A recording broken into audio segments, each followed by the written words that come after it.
Welcome to the Humble ISD Advanced Learning Podcast, where our goal is to talk about anything and everything related to advanced learning in less time than it takes for you to get from home to school or work. I'm Dr. Tong Udicrit, the Director of Advanced Learning here in Humble ISD. And so today we're taking a deeper dive into what UT OnRamps has to offer us here in the district. So we've talked generally about what UT OnRamps has to offer, but today I wanted to take a closer look at one of our specific courses offered here in district, and that's UT OnRamps Physics.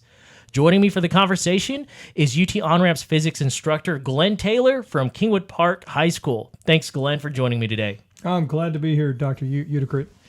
So, look, I want to give people a little bit of your background. I feel like you've actually been positioned uniquely in this course because not only do you currently teach our UT OnRamps Physics course, but my understanding is that you've taught AP Physics as well. And so would love to hear your initial thoughts about advanced college-level physics approaches and all those different opportunities for your students. Yeah, absolutely. And really, just to add a little bit more to that, I am a product of Humble ISD since fifth grade. So I went through this program. I have served as an engineer after college for over 20 years, and I'm now in my ninth year of teaching. So with that perspective, my AP Physics, I have taught that for 4 years, and now I'm in my third year of OnRamps Physics I. Both courses, specifically looking at the physics courses, both courses, they're challenging courses. They're going to expose the student to a college level rigor in the security of a high school environment. And that's what we like. On the AP Physics 1 side, the student works through concepts all year long. And then at the end of the year, they have the opportunity to take a test to actually earn their college credit. And many of us are familiar with how the AP tests go. They are graded on a 1 to 5 scale. Generally speaking, 3 or better is going to earn college credit. It depends on the specific university that they plan to attend. Now, on the OnRamps Physics side, because I'm trying to compare both to be fair, on the OnRamps Physics 1 side, the student's going to work through the concepts all year long, and simultaneously, here's the change, they're going to simultaneously earn high school credit and college credit as they go. But at the end of the year, the successful student has the opportunity to elect or decline that college credit if they earn it. And then if they elect it, then they're going to get a college transcript from a major university, in this case, the UT at Austin. Only if they elect the credit, though. Many schools will accept that college transcript just as they would a transfer student, generally with a C or better for the course. So bottom line, comparing AP Physics 1 to OnRamps Physics 1, they're both credit-based opportunities. The AP Physics has a high-stakes test at the very end, whereas OnRamps Physics, it's an earn-as-you-go process. Right. And so it's that idea that they get to experience college before college, right? So they still have that high school environment, but really, hey, we're going to slowly step you up a little bit so you understand this is college and this is what it will look like after high school as well. Yeah, and of course, the only difference being you're in a class of 25 to 30 in high school versus you go to a larger university. In this course, you could have 300 plus people in your class if you're taking AP Physics 1. A little bit different opportunity, in fact, and able to talk for one-to-one with your professor. Yeah, absolutely. Look, I don't think it's hard to tell that you're a big fan of the way OnRamps has structured their physics course. Would love to hear more about what you see on your end. I mean, you've got this unique experience that you've taught specifically physics for a long time, both on the advanced placement side, and now also on the UT OnRamps side. What are you seeing on your end as the day in, day out physics teacher? What do you see with your experience? Kingwood Park High School, where I'm at, we went from 23% earning college credit via AP Physics 1 to about 95% earning credit. That's incredible. That is awesome. You know, we have more students now that are earning the college credit. They're getting the rigor. They're participating in the class, in the high school class, and they're furthering their college future. So I think the reasoning on the different, it's the earn as you go mentality. I really think that dual enrollment, dual credit, because you get a similar process in a dual credit class. It's that attitude, that OnRamps program. The emphasis is placed on the students proving their content mastery, and they're given multiple opportunities to do that. And I really enjoy that. And so when we look at that, right, like you said, it's that earn as you go. It's showing mastery.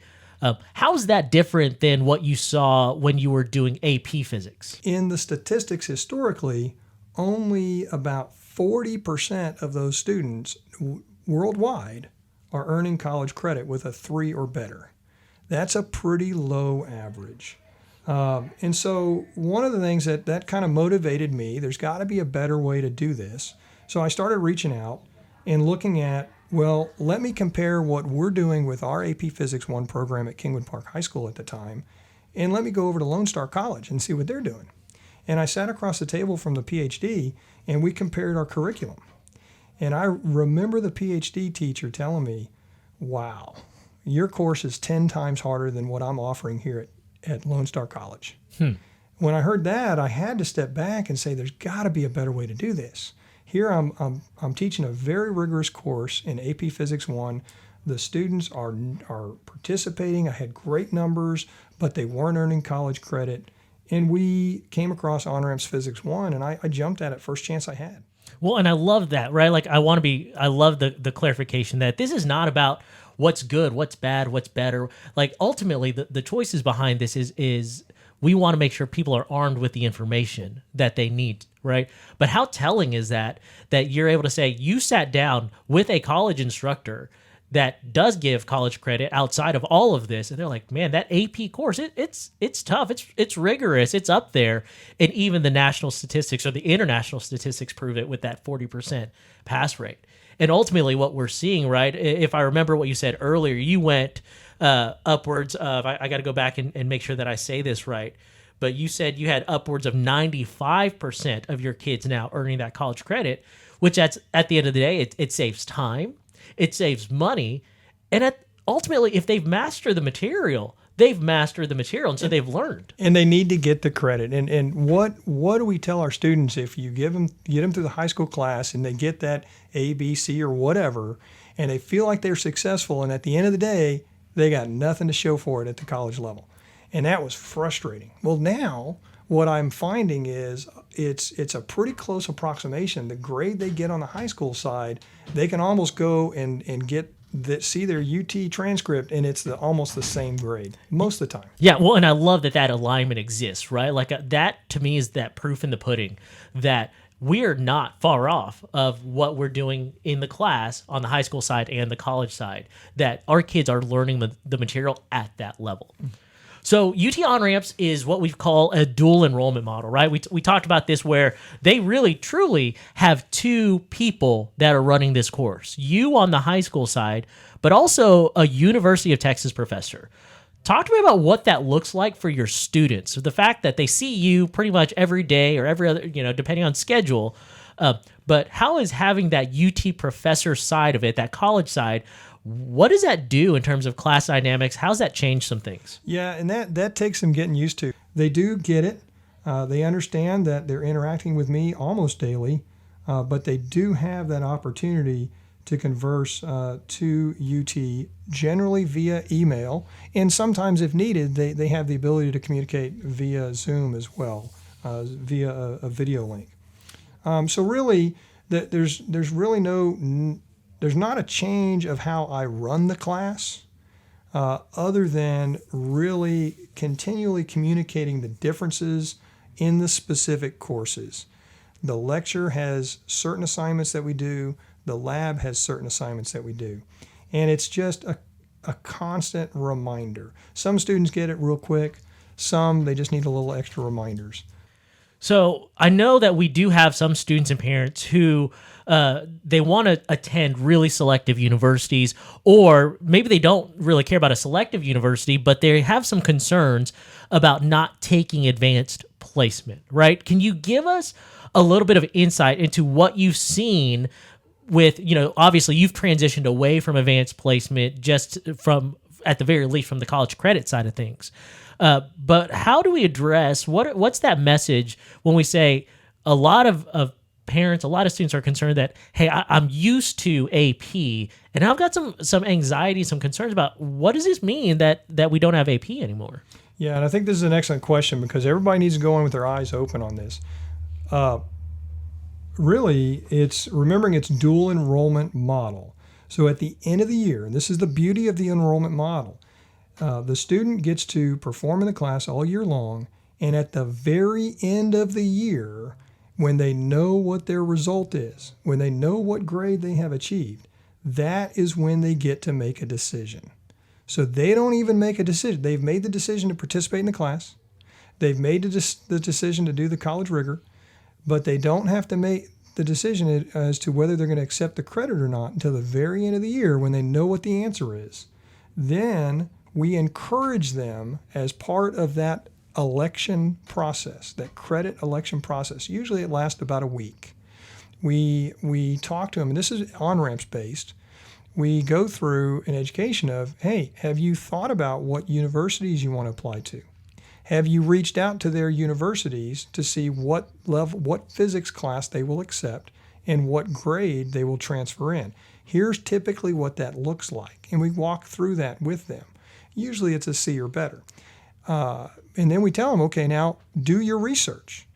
Then they get about a week to elect whether they're going to take the credit or not. And only if they elect to take the credit will they generate a transcript through the University of Texas at Austin.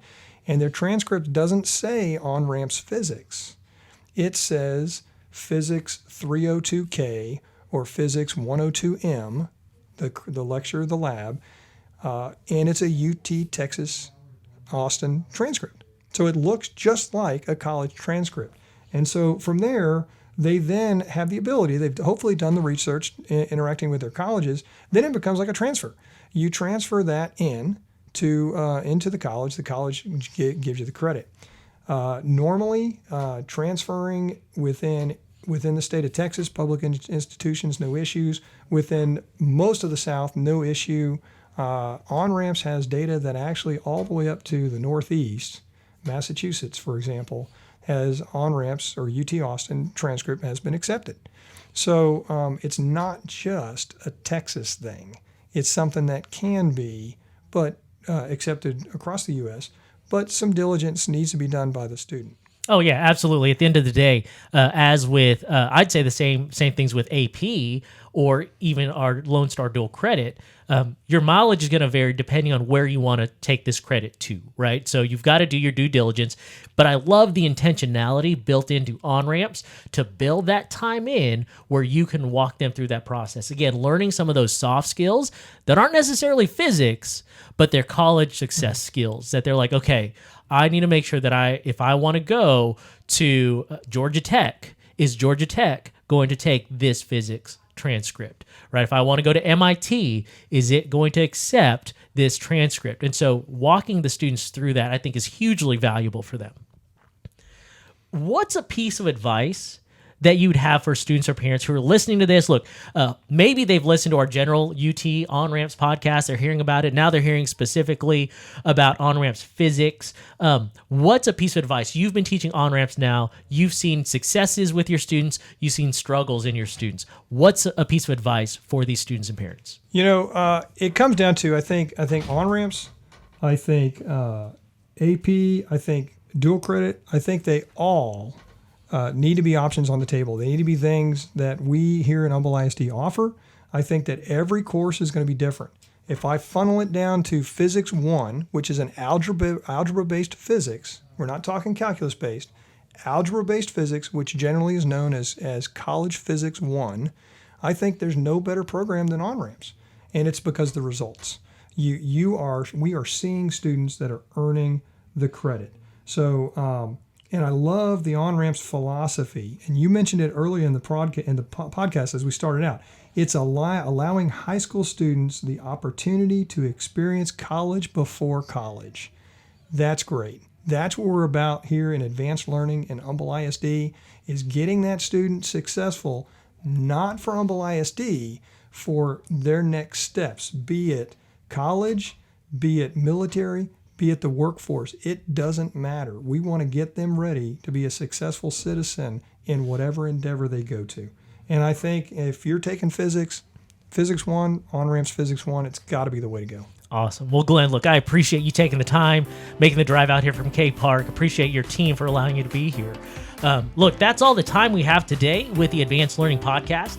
Don't forget to follow us on social media on Twitter at humbleisd_ADV.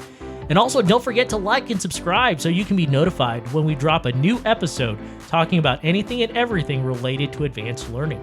This has been Dr. Tong Uticrit, and this has been the Advanced Learning Podcast, keeping you ahead of the learning curve in Humble ISD.